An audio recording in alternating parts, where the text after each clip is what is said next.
Pride and Prejudice. Chapter 4.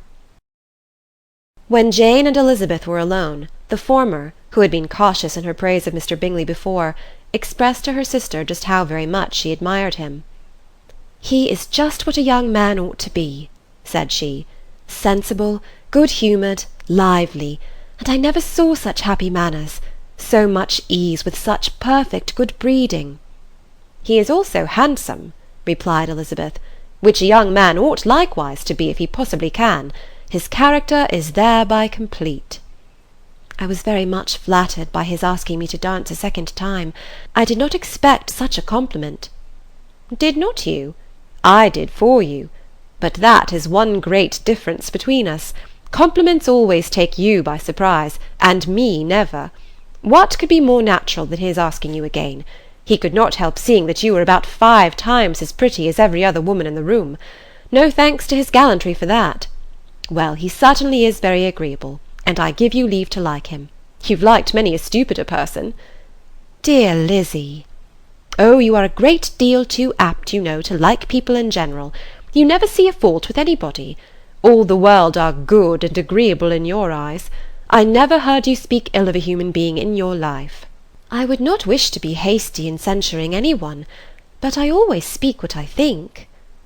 "I know you do, and it is that which makes the wonder. With your good sense to be so honestly blind to the follies and nonsense of others. Affectation of candour is common enough, one meets with it everywhere. But to be candid without ostentation or design, to take the good of everybody's character and make it still better, and to say nothing of the bad, belongs to you alone. And so you like this man's sisters too, do you? Their manners are not equal to his." "Certainly not, at first, but they are very pleasing women when you converse with them. Miss Bingley is to live with her brother, and keep his house, and I am much mistaken if we shall not find a very charming neighbour in her." Elizabeth listened in silence, but was not convinced. Their behaviour at the assembly had not been calculated to please in general, and with more quickness of observation, and less pliancy of temper than her sister, and with a judgment too unassailed by any attention to herself, she was very little disposed to approve them. They were in fact very fine ladies, not deficient in good humour when they were pleased, nor in the power of making themselves agreeable when they chose it, but proud and conceited. They were rather handsome, had been educated in one of the first private seminaries in town, had a fortune of 20,000 pounds, were in the habit of spending more than they ought, and of associating with people of rank, and were therefore in every respect entitled to think well of themselves, and meanly of others. They were of a respectable family in the north of England, a circumstance more deeply impressed on their memories than that their brother's fortune and their own had been acquired by trade. Mr. Bingley inherited property to the amount of nearly 100,000 pounds from his father, who had intended to purchase an estate, but did not live to do it.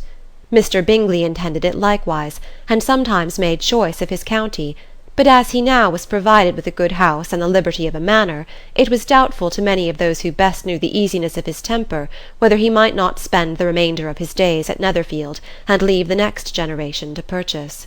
His sisters were anxious for his having an estate of his own, but though he was now only established as a tenant, Miss Bingley was by no means unwilling to preside at his table, nor was Mrs. Hurst, who had married a man of more fashion than fortune, less disposed to consider his house as her home when it suited her.